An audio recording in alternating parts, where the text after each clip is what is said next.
يا مساء الخير، كل سنة وانتم طيبين، رمضان كريم. النهاردة هنعمل مع بعض جلاش بالمكسرات والتمر.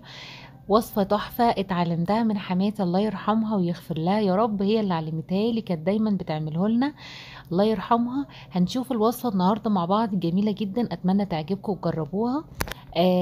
لو اول مره بتشوفوني، انا مروه، ودي قناتي. اتمنى تعملوا لايك للفيديو، اشتركوا في القناه لو لسه ما اشتركتوش، وفعلوا الجرس عشان يوصلكم كل جديد. نقول بسم الله ونبتدي الفيديو بتاعنا. بما اني بقى هعمل الجلاش، فهعمله في الصاله بقى، بره المطبخ، لان الاضاءه بره عندي في الصاله حلوه قوي، لكن في المطبخ ضلمه شويه. اول حاجه كده حطينا لفه الجلاش بتاعتنا، وكمان هحتاج للمكسرات، اي نوع مكسرات عندك. انا حاطه كده تشكيله من المكسرات، بس بصراحة هو بالسوداني بيبقى تحفة جدا.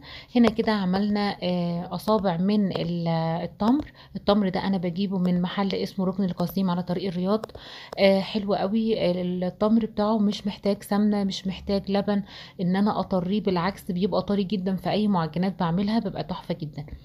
هنا كده معايا لفة جلاش، ومعايا طبعا سمنة. انا معايا استعملت سمنة المراعي. سيحتها كده في الميكروويف، بس يا دوبك فكت بس كده، مش اكتر. هنفرد بقى ورقة الجلاش بالشكل ده. لو انت حاسة ان الورق بتاعك سميك، يعني تخين شوية مثلا، هنعمل كل ورقة لوحدها. لو انت حاسة ان الورق رقيق قوي، هنعمل كل ورقتين مع بعض. تمام. آه طيب لو انت عايزة تعملي، لو حتى هو رقيق قوي او خفيف قوي، وعايزة تعملي ورقة واحدة كده، هيبوظ؟ لا خالص، على فكرة مش هيحصل له اي حاجة. بس كل الحكاية ان سمك الجلاشة نفسها هيبقى رفيع شوية. لكن لو انت عايزاه بقى تخين كده وشكله حلو كده يملى العين كده، هنعمل ورقتين مع بعض. اول حاجه هندهن الصينيه بتاعتنا بالسمنه كده كويس جدا. طبعا انا هعمل الصينيه كلها تقريبا. يعني هعمل كميه حلوه، يعني ممكن نص كيلو كده، هاخد نص كيلو. تمام. هنا كده بمسك الورقه، بتني ربعها كده، يعني بصوا، قد حوالي مثلا 4 صوابع، تمام، او 3 صوابع كده. بنحط المكسرات بتاعتنا بالشكل ده، ورشة واحدة من السمنة على الجلاش، ورشة واحدة من السمنة على المكسرات نفسها. فاهمين قصدي؟ او معلقة صغيرة هنا ومعلقة صغيرة هنا، بحيث ان انا وانا بلف الورق بتاعي الجلاشة كلها تتقفل كويس، ما تتفتحش مني. خلاص كده. شوفوا بقى، انا بقفل من الاحرف، يعني بقفل من الطرف، بتني تانيتين من الاحرف، وبعدين الف رول عادي جدا، مفيهاش اي مشكلة. تمام. ادي اول واحدة. تاني واحدة معانا، هنمسك برضو ورقة كده او ورقتين، انا عاملة ورقتين. ف هاتني برضو جزء صغير كده من الطرف، وبعد كده بحط المكسرات بتاعتي. المكسرات بتاعتي عبارة عن تشكيلة من المكسرات، عليهم زبيب وجوز هند وشوية من الفانيليا، وشوية كده معلقتين سكر كده، مش اكتر من كده. بحط رشة واحدة بس على المكسرات بتاعتي، ورشة واحدة بس ضعيفة كده على الورقة كلها، واحاول ان انا ادهنها كلها على اساس ان انا اعرف الف الرول. بس كده. هنتني بقى الطرفين مع بعض. اول حاجة هنتني الطرفين مع بعض من الاحرف كده، وبعد كده بنلف رول عادي خالص، مفيش اي مشكلة. شايفين؟ سهل جدا، مفهوش اي مشكلة خالص. وصفة سهلة وسريعة وبسيطة، انا بحبها اكتر من اللي هو الجلاش الصينية. بحسه كده ايه، كل واحد بياخد واحدية او اتنين كده، بيعرف ياكل. يعني حتى الولاد مش بيوقعوا كده ولا حاجة، بيبقوا مبسوطين منه جدا.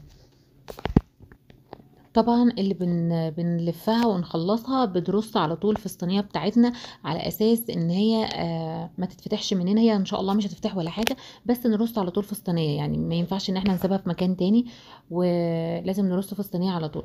ده خلاص، دي اخر واحده بقى هعملها معاكم بالمكسرات، ونشوف الطريقه بتاعت التمر، بنشوف هنحشيه ازاي. قبل ما نشوف جلاش التمر، لازم كده بنرص الصينيه بتاعتنا كده، ونضغط ضغطه خفيفه كده على الجلاش بتاعنا، بس مش قوي، يعني ضغطه خفيفه خالص. ده بيكون الشكل الجلاش. خلاص كده. انا هكمل بقى الكميه بتاعه المكسرات، وهنشوف مع بعض ازاي بنحشي جلاش التمر. نفس اللي عملناه مع المكسرات، هنجيب برضو ورقتين كده. انا الورق بتاعي كان رقيق شويه، فبحط ورقتين مع بعض. هنا كده بكون مصبعه التمر بتاعي صوابع طويله كده. بعد كده بنحط برضو نفس اللي عملناه مع المكسرات، رشه هنا كده من السمنه على التمر ورشه بسيطه كده على الورقه نفسها، ونحاول ان احنا ندهن الورقه كلها علشان تبقى مورقه من جوه كده وما تبقاش سوري يعني مجلده شويه. هنا كده بقى هنلف برضو من الاحرف كده نتني تانيتين، وبعد كده بنلف رول عادي خالص جدا مفيهوش اي مشكله. شايفين بقى هي بيبقى سمكها رفيع شويه عن المكسرات، لان المكسرات بنبقى حاطين مكسرات كتير، لكن التمر بتبقى رفيعه شويه فبتبقى باينه يعني.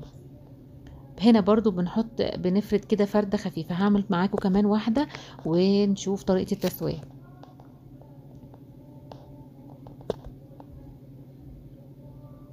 يعني انا بسهل على نفسي ان انا بكون مصبعة التمر الاول علشان انجز في الوقت واخلص بسرعة. عايزه تكبري حجم التمر اوكي براحتك مفيش اي مشكله، بس هي عموما بتبقى مسكره قوي، يعني كل ما بتكتري تمر بتبقى مسكره اكتر واكتر، فاهمين قصدي؟ بس كده. هنا كده حطينا برضو التمر ورشه من السمنه، ونفرد على الورقه كلها كده بالسمنه رشه واحده بس مش هنكتر. عملنا طبق حلويات بسهولة وبسيط، وكل مكوناته موجودة طبعا في البيت، وكلنا عندنا جلاش، كلنا عندنا مكسرات، كلنا عندنا تمر. دلوقتي احنا في رمضان، فسهل وبسيط وسريع وحاجة كده حلوة لو عندك عزومة، عندك ضيوف في أي مناسبة، حلوة جدا. ماشي، بس كده خلاص. كده خلصنا بقى. انا هكمل انا الكميه مع بعض ونشوف النهايه في الصوره في الاخر عامله ازاي. ده بيكون شكل الجلاش بتاعي. الحروف اللي هي في الطرف دي طبعا معظمها بتبقى فاضيه، بس احنا بنحبها جدا، عندي الولاد بيحبوها قوي، فهنحطها كده نقطعها كده قطع بقى صغيره خالص على قد الحته الفاضيه كده، هنشيلها مش هنرميها ولا حاجه، لا احنا هنسويها برضو كل حاجه، بس دي اول حاجه عندنا بتتاكل بصراحه، بقى طعمها حلو قوي. هنقطع بقى الاصابع الجلاش بتاعتنا، هنقطعها نحاول ان هي بتبقى احجام متساويه، يعني هنبقى مثلا كل مثلا ايه 3 سنتي 4 سنتي زي ما انت عايزه، فتحاولي ان انت تعمليهم قد بعض علشان يبقى شكلها في النهايه كده ايه وانت بتقدميها شكلها حلو كده وشيك. بعد ما نقطعها بالشكل اللي انتم شايفينه قدامكم ده، هندهنها بقى سمنه، يعني نشرب الجلاش بقى بالسمنه الباقيه اللي معانا اللي كنا بندهن بيها الجلاش دلوقتي. هنرشها كده بالفرشه برضو او بمعلقه على الجلاش من فوق كده، وبعد كده بنكون مسخنين الفرن بتاعنا كويس جدا على درجه حراره 180، وبراحته جدا. لو عايزاه مقرمش سيبيه براحته خالص على درجه حراره 180 على الرف اللي في النص على الشبكه، ما نحطوش على الصاج من تحت خالص. الجلاش ده بالذات عايز يبقى مقرمش جدا كريسبي، ويبقى ما يبقاش طري خالص، لان هو لو بقى طري ما بيبقاش حلو ابدا. هنا كده دهنا الجلاش كويس جدا بالسمنه، ما شاء الله بقى حلو جدا. هنا كده ده شكله في الفرن بعد ما قرب ينشف شويه.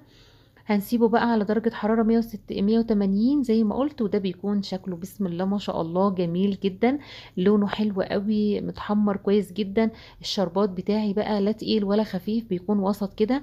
كوباية من السكر عليها كوباية نص كوباية لا كوباية مية، نص كوباية سكر، او 3/4 كوباية من السكر.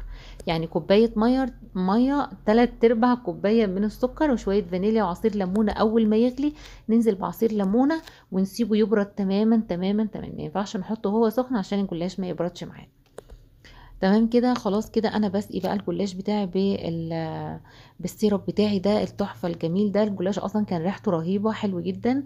وكده بيكون الفيديو بتاعنا خلص. يا رب يكون الفيديو عجبكم.